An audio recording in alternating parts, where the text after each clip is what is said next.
Un exercice extrêmement important, à savoir la préparation des examens scolaires 2024-2025. Il y a environ 9 mois, nous étions dans cette salle en train de préparer la rentrée scolaire. Et je crois que la réunion que nous tenons aujourd'hui est encore plus importante que celle qui avait été déroulée il y a 9 mois. Si ça ne se matérialise pas par de bons résultats, ce ne sera que peine perdue. Et je crois que c'est pour cette raison que nous avons convoqué cette réunion très tôt pour que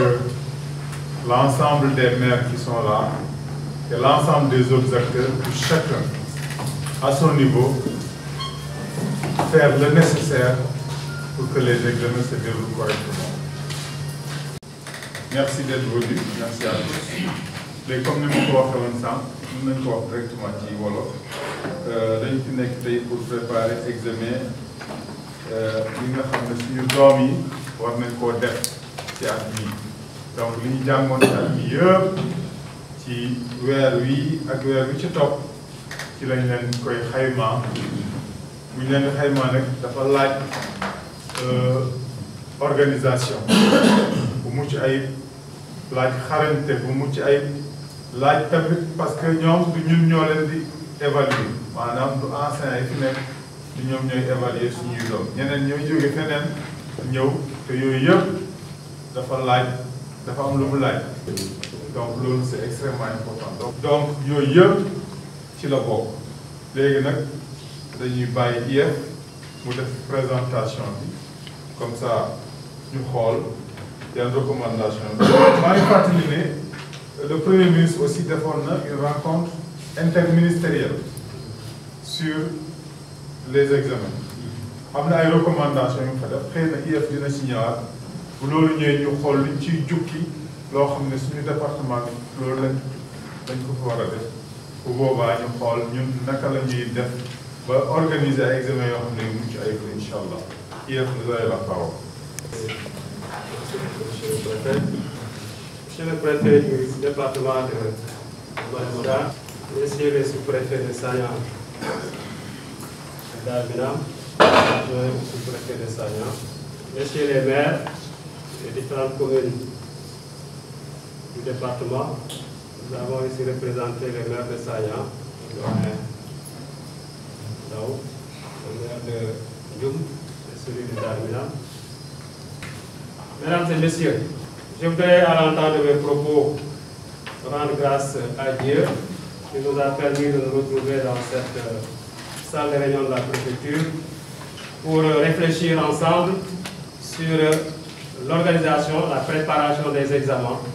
en vue d'en assurer les conditions optimales, en tout cas de séjour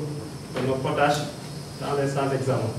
Je voudrais remercier M. le préfet pour toutes les dispositions qu'il a eu à prendre dans un temps très limité et considérant son agenda très chargé et qui a pris l'ensemble des dispositions nécessaires pour la tenue de cette rencontre qui est une rencontre capitale dans la vie du ministère de l'Éducation nationale et qui est inscrite en tant qu'activité phare au niveau du dispositif. Il vient de le dire, il y a seulement quelques jours, je pense que c'était le 30 mai passé, que le Premier ministre présidait le conseil interministériel consacré à l'organisation des examens, comme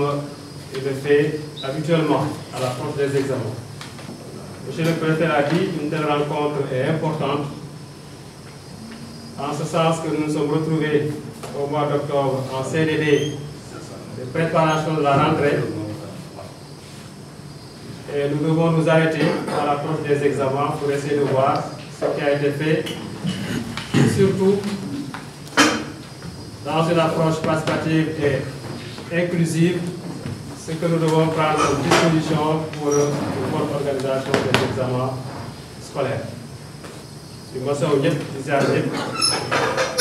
nga xamante ne bàyyi nañu seen soxla seen yitte ñoo wuy sous-préfet pour mën a xalaat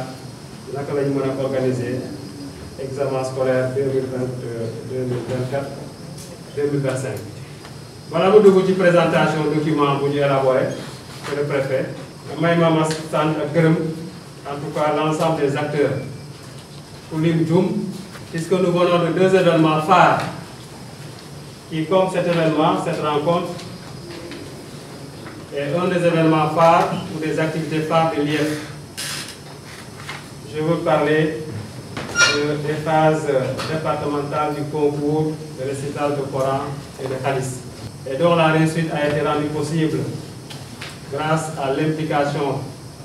de notre autorité administrative, je veux parler de M. le Préfet, mais surtout de l'ensemble des acteurs qui, de près ou de loin, ont contribué à la réussite de cet événement. Il y a seulement 72 heures que nous organisons les finales départementales du sport scolaire. Et là également, c'est aujourd'hui 2 activités qui sont donc suivies un peu partout grâce au relèvement qu'ont voulu faire nos organes de presse au niveau local. Donc, nous avons un document à présenter qui va susciter donc, la réflexion sous forme de diapo. Aujourd'hui, c'est le dispositif organisationnel des examens scolaires 2025, c'est-à-dire tout ce que nous avons mis en place comme disposition, comme dispositif pour une meilleure organisation des examens. Nous allons partager aussi l'expression des besoins en véhicule, parce que comme vous le savez, qui parle d'examen parle de déploiement des commissions d'examen au niveau des différents axes, au niveau des différents centres d'examen, et ça va nécessiter la mise à disposition de logistique. Et terminer par les recommandations et la conclusion. Alors, comme l'a si bien rappelé M. le préfet du département, que nous remercions au passage, l'évaluation certificative, c'est-à-dire en octobre, nous avons fait un CDD de préparation de la rentrée. Nous avons comme disposition activité pour nous qui en scolaire, organisation des examens scolaires. leneen di fi ñuy waxee ci li nga xam ne mooy examen yi te duñ tàyyi di ko wax maanaam parents d'élèves seen bopp waajur yi seen bopp dafa am loo xam ne lii dañu koy wax at bu jot avant danañ koy wax après dinañ koy wax mais ba léegi dafay tas daam feeñal ba léegi mooy retard yi nga xam ne day faral di am ci élèves yi loolu nag wax nañ ci mun sensibiliser nañ mun di si des mooy ci waajur yi. di remercier mais di féliciter bu baax aussi les enseignants pour les efforts yi nga xam ne ñi ngi koy def sur le terrain mais aussi efforts yi nga xam ne ñi ngi koy def depuis toujours par rapport aux examens. depuis ñaari at yi ñu génn jàngalekat yi ñu ngi dajale xaalis bu bëree somme bu bëri pour di jël seen bopp en charge dans les différents centres mais dañ ko def ngir nekk ci conditions yu baax mën a def liggéey bi ñu war a def ni mu war parce que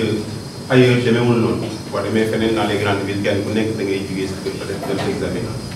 pare ñibbiwaat sa kër mais chez nous tel n'est pas le cas parce que situation bi ni mu demee à Malem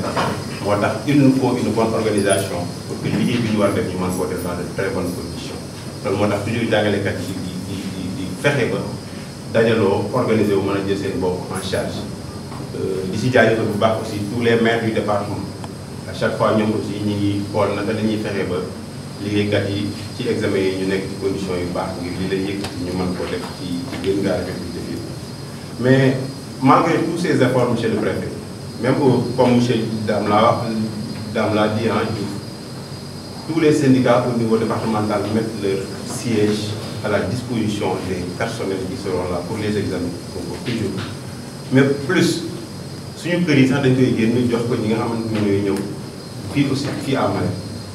mais Malem dafa wuute ak boo demee jànge dafa wuute ak Djoum dafa wuute ak yeneen centre parce que foofu li fa nekk si jàngalekat amaana bariwul te li ñu koy yóbbu si examen yi day bëri moo tax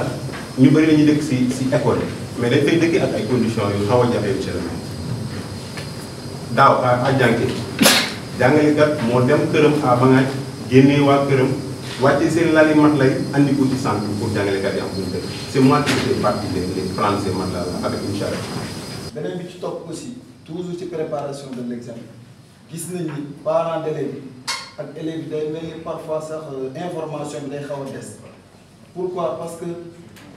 xale bi war a jàng dañ ko war a préparer parce que yenn saa yi dañuy surveiller ay examen muy BFEM comme bac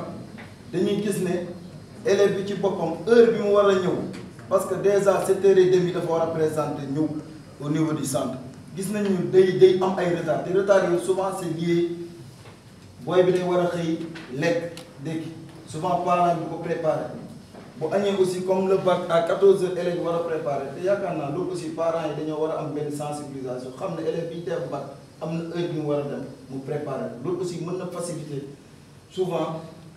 candidats yi pour ñu accéder au centre d'examen loolu aussi bëggoon naa ñu bàyyi ci xel bu baax a baax. dafay baax centre yooyu commission yi nga xam ne ñoo fi nekk ñu xam ne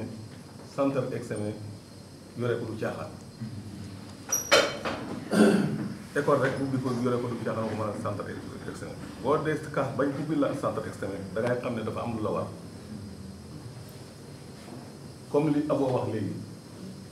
waxuma xëy na joxe xaalis yombul mais nag nit bu ñëwee nit a koy dalal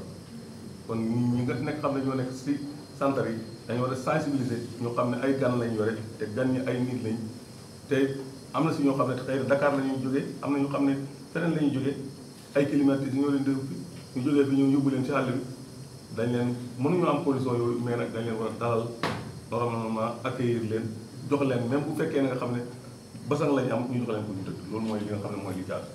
loolu nag ñun ñëpp ñu danañ ci yéem a bi appui li ci kii maire yi ñoom liñ ci man centre bu ma amaan dama leen daan appuyé IEF demande leen daan appuyé leen daal laa xam ne dinaa ko daan def te du ma ko def parce que amoo ko mooy oto sama oto dafa yàqu oto bi moom amul